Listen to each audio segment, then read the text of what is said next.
আসসালামু আলাইকুম। গ্রাম বাংলা রান্নাবান্না চ্যানেল থেকে সবাইকে স্বাগতম জানাচ্ছি। আশা করি সবাই ভালো আছেন।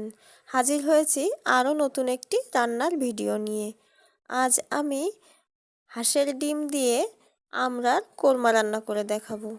চলুন তবে ভিডিওটি শুরু করার আগে যারা আমার চ্যানেলে নতুন, এখনও আমার চ্যানেলটিকে সাবস্ক্রাইব করেননি, তারা অবশ্যই আমার চ্যানেলটিকে সাবস্ক্রাইব করবেন আর পাশে থাকা বেল বাটনটি অন করে দিবেন, যাতে পরবর্তী ভিডিওর নোটিফিকেশান আপনার কাছে পৌঁছায়। প্রথমে চুলায় একটি কড়াই বসিয়ে তাতে তেল দিয়ে কিছুটা পেঁয়াজ কুচি লাল করে ভেজে নিব বেরেস্তার জন্য। পেঁয়াজ ভাজা হয়ে গেলে একটি পাত্রে উঠিয়ে নিয়ে আগে থেকে সিদ্ধ করে রাখা হাঁসের ডিম তেলে ভেজে নিব। সামান্য একটু লবণ আর হলুদ দিয়ে ডিমগুলো লাল করে ভেজে নিব।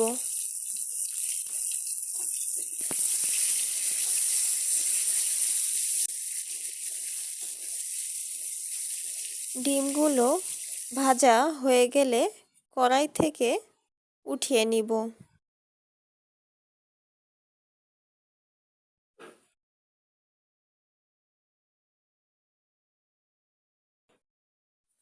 এখন ওই কড়াইতে আরও একটু তেল দিয়ে তেজপাতা আর কিছুটা গরম মশলা দিয়ে দিব।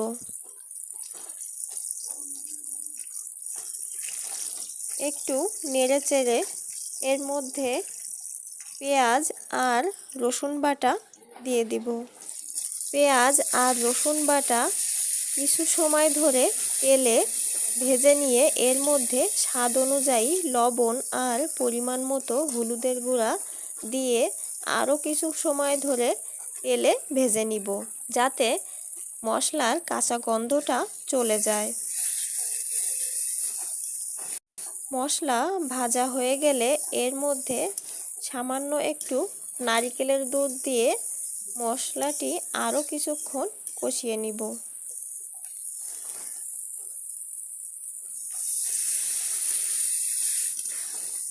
মশলা কষানো হয়ে গেলে আগে থেকে কেটে ধুয়ে রাখা আমড়া এর ভিতর দিয়ে দিব।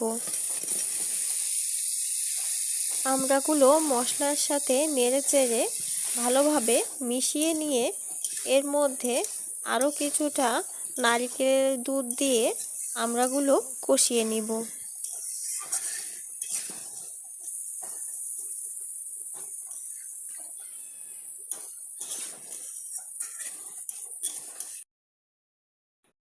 এরপর ঢাকনা দিয়ে অল্প কিছু সময়ের জন্য ঢেকে রেখে দিব।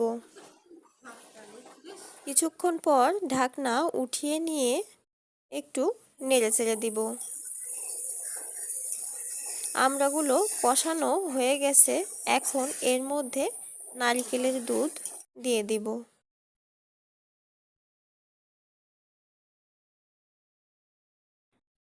নারকেলের দুধ দিয়ে একটু নেড়েচেড়ে নিয়ে এখন এর মধ্যে পরিমাণ মতো চিনি দিয়ে দিচ্ছি। চিনি দেওয়ার পর নেড়েচেড়ে নিয়ে ঢাকনা দিয়ে ঢেকে রেখে দেব কিছুক্ষণের জন্য। কিছুক্ষণ পর ঢাকনা উঠিয়ে নিয়ে একটু নেড়েচেড়ে দিয়ে এর মধ্যে আগে থেকে ভেজে রাখা হাঁসের ডিমগুলো দিয়ে দিব।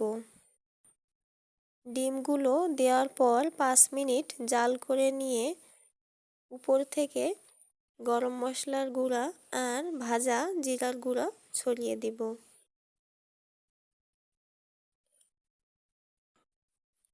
ঝোলটা একটু ঘন হয়ে আসলে উপর থেকে পেঁয়াজের বেরেস্তা ছড়িয়ে দিয়ে চুলা থেকে এটিকে নামিয়ে নিব।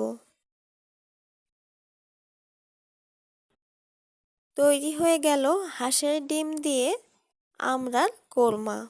ভিডিওটি ভালো লাগলে ভিডিওটিতে একটি লাইক করবেন, কমেন্ট করবেন, বন্ধুদের সাথে শেয়ার করবেন আর আমার চ্যানেলটিকে সাবস্ক্রাইব করতে ভুলবেন না। পরবর্তী ভিডিও দেখার আমন্ত্রণ জানিয়ে আজকের মতো বিদায় জানাচ্ছি। সবাই ভালো থাকবেন, সুস্থ থাকবেন। আল্লাহ হাফেজ।